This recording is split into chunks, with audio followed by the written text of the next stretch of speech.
Friday suspense, শুধুমাত্র মেডিটা legend ওয়াইটি চ্যানেলে। বাংলার ছোট গল্প দিয়ে সাজানো আজকের গল্পের নাম সন্দেহ। রচনায় গজেন্দ্র কুমার মিত্র, গল্প পাঠে তিস্সা মুখার্জি, সমগ্র চরিত্র অভিনয় তিস্সা মুখার্জি আর দেবপ্রতিম চক্রবর্তী। শুরু হচ্ছে সন্দেহ। চায়ের দোকানে কর্নওয়ালিস স্ট্রিটের রহস্যময় মৃত্যুর কথা আলোচনা হচ্ছিল। আমার মনে হয় বাবু আত্মহত্যা এটা। আমি আর এক কাপ চা ফরমাস করে বললাম, আত্মহত্যা বলে মনে হয় না, ঠিক দুর্ঘটনা বলেই বোধ হয়। কোনো রকমের মাথায় ধাক্কা টাক্কা লেগে। ওপাশে একটি 27-28 বছরের যুবক বসে চা খাচ্ছিল। শ্যাম বর্ণ, ঈষৎ কোকড়া চুল, মুখের ভাব কঠিন, দৃষ্টি তীক্ষ্ণ। সে হঠাৎ চায়ের কাপ ঠেলে দিয়ে বলল, না না না না না না, অ্যাক্সিডেন্টও নয়, আত্মহত্যাও নয়, সোজাসুজি খুন। কথাটা কারো পছন্দ হলো, কারো বা হলো না। নিজের নিজের মতামত নিয়ে তর্ক করতে করতে একদল লোক বের হয়ে গেল। দোকান একটু ফাঁকা হতেই আমি সেই ছোকরার কাছে ঘেঁষে বসলাম। সে যেমন জোরের সঙ্গে কথা বলল, শুনে মনে হয় আর যাই হোক, খুব তলিয়ে না বুঝলে এমন করে কেউ কথা বলতে পারে না। বিমল দাও হাতের কাছে খরিদ্দারের ভিড় না থাকায় সামনের চেয়ারে এসে বসে পড়ে বললেন, কিসে বুঝলেন? সে বলল, খুনের ব্যাপারটা সব শুনেছেন? মৃত্যু ঘটনাটা সব কিছু তো? বিমলদা বললেন, কতক কতক শুনেছি। বক্তা যুবকটি আর এক কাপ চা দিতে ফরমাস করে বলল, মরেছে যে বুড়ি, তারই বাড়ি ওটা। রাস্তার ধারে একতলায় যে ঘরটা, দোকান আছে, বইয়ের দোকান ওটা। ওর উপরের যে ঘরটা, সেটাই এক ছোকরা আর্টিস্ট ফটোগ্রাফির দোকান করেছিল। আর দোতলার ভেতরের ঘরে বুড়ি থাকতো নিচে।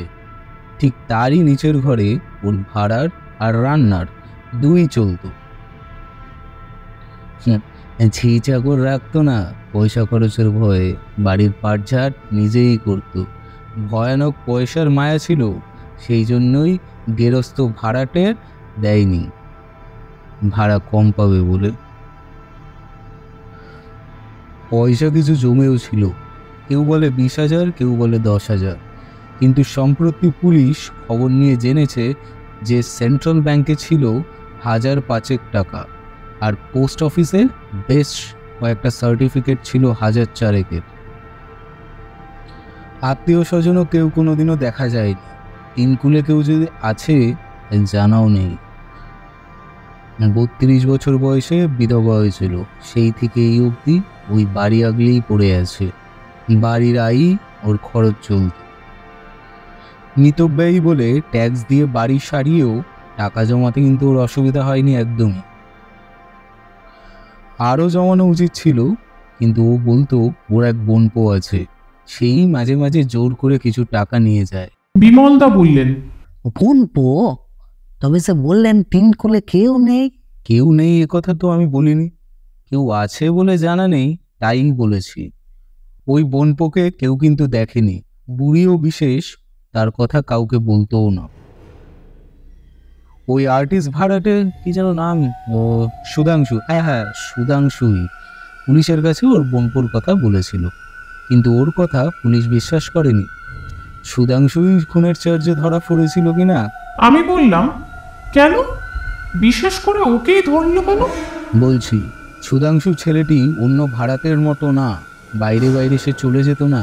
সে বুড়ির সঙ্গে খুবই ভাব করে নিয়েছিল, ওকে মাসিমা বলে ডাকতো। ইদানিং এমনও হয়ে গেছিল যে ও এটা ওটা বাজার থেকে কোনো ভালো জিনিস এনে দেওয়া, সঙ্গে করে থিয়েটার বায়োস্কোপে নিয়ে যাওয়া, খুব ঘনিষ্ঠ আত্মীয়দের মতোই ব্যবহার করত। বুড়িও ওকে খুব ভালোবাসত এবং বিশ্বাসও করত। ভালো রাঁধলে বা পিঠে তৈরি করলেও কিন্তু সুধাংশুর জন্য রেখে দিত বুড়ি। খুনের দিন বিকেলবেলা বুড়িকে নিয়ে ও থিয়েটার গিয়েছিল, স্টার থিয়েটার, মন্ত্রশক্তি প্লে। ফিরতে রাত 1-1:30 হয়ে গেছিল। 2টোর সময় ওর বাড়ি থেকে বেরিয়ে সুধাংশু নিজের বাড়িতে গেছে। এর প্রমাণ পাওয়াও গেছে। ওদের পাড়ায় বিশ্বপতিবাবুর সঙ্গে দেখা হয়েছিল। তিনি বাড়িতে স্ত্রীর ব্যথা ওঠায় ডায়ে ডাকতে গিয়েছিলেন বুড়ির পাশের বাড়িতে। তার পরের দিন 11টায় স্টুডিও খুলতে এসে সুধাংশু উপরে উঠে গিয়ে বুড়ির ঘরের দৌড় ভেজানো দেখে একটু আশ্চর্য হয়ে ডেকেছে ওকে, কিন্তু সাড়া পায়নি। সদর দৌড় খোলা, সিঁড়ি, উঠান, ধোয়া মোছা সব পরিষ্কার। তার মানে বুড়ি সকালে উঠেছিল নিশ্চয়ই, অসুখ থাকলে কিন্তু উঠতে পারত না।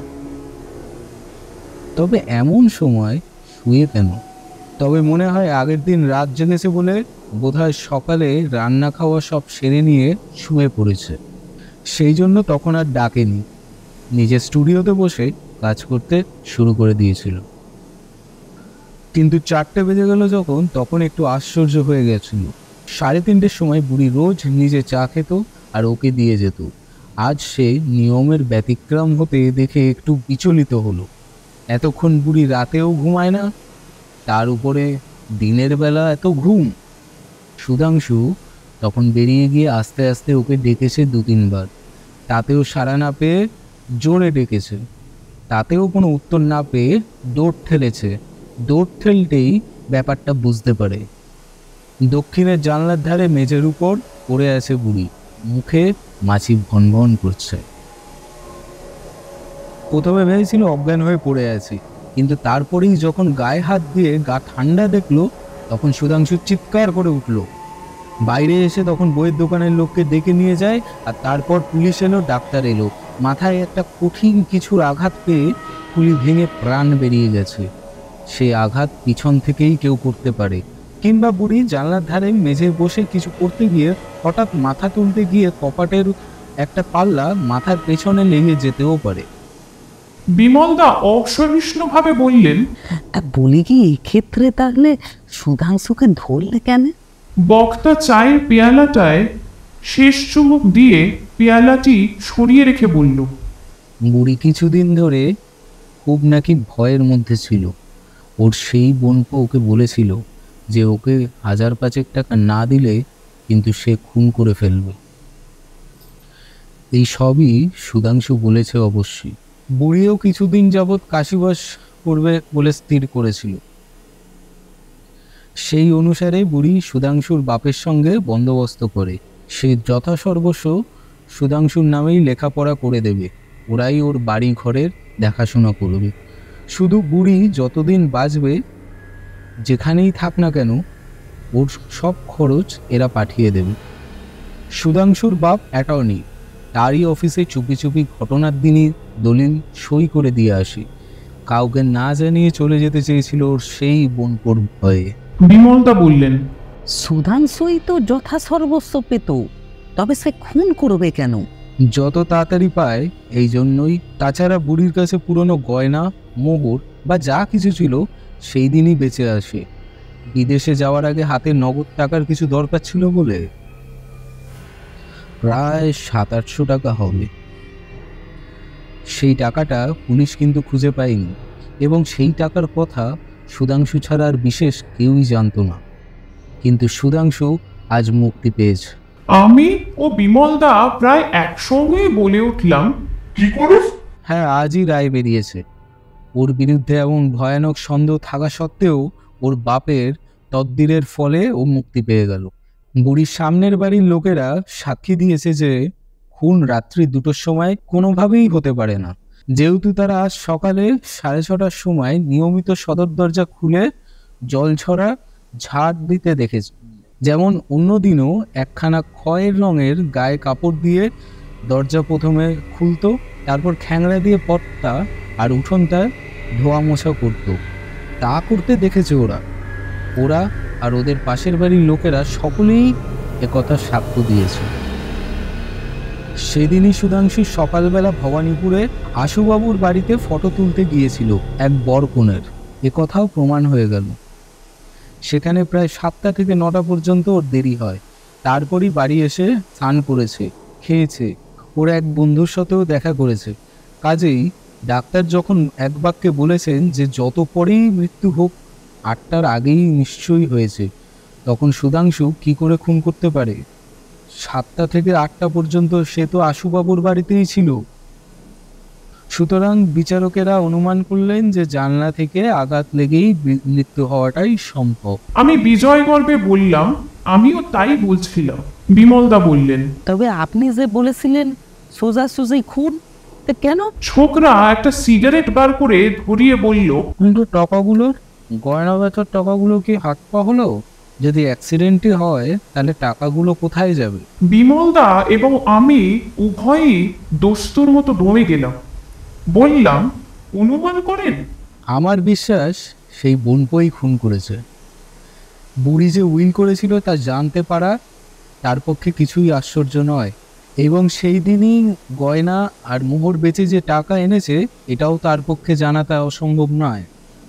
এমনি মরে গেলে তো ও 1 পয়সাও পাবে না, স্থির হয়েই গেল। কাজেই ওই 700-800 টাকা যদি কোনো রকমভাবে হাতছাড়া হয়ে যাওয়ার আগেই বাগাতে পারে, সেই মতলবই ছিল। ধরুন বাড়ি ঢোকবার সুযোগেরও অভাব হয়নি। ওরা যখন রাত 1:30টার সময় থিয়েটার থেকে এসে বাড়ির দৌড় খুলে ভেতরে গেছে, সেই সময় সে স্বচ্ছন্দে ঢুকে যেতে পারে। উপরে সুধাংশু সে মিনিট 10 ছিল, একথা সে নিজে মুখেই বলেছে। সেই সময় তার পক্ষে নিচে বা উপরে কোথাও একটা লুকিয়ে থাকা মোটেই অসম্ভব ছিল না, কিন্তু পায়খানাতেও ঢুকে থাকতে পারে।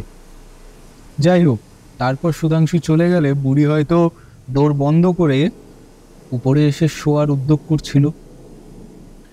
সেই সময় মনে করুন যে সে যদি পেছন থেকে এসে কোনো একটা জিনিস দিয়ে আঘাত করে থাকে, হয়তো তার একবারও খুন করার উদ্দেশ্য ছিল না, মনে করেছিল এমনি একটু জখম হবে বা অজ্ঞান হবে।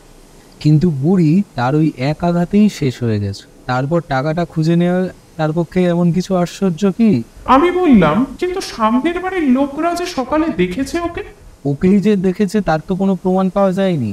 ধরুন সেই খুনি বোনপো হয়তো টাকা খুঁজতে খুঁজতে ভোর হয়ে গেছে দেখে সে সময় বাড়ি থেকে ওকে বেরোতে দেখলে সন্দেহ হতে পারে মনে করেছিল, তাই নিজের মাসির একটা থান পরে গায়ে কাপড় জড়িয়ে ধোয়া মোছা বাসন মাজা সব করেছে।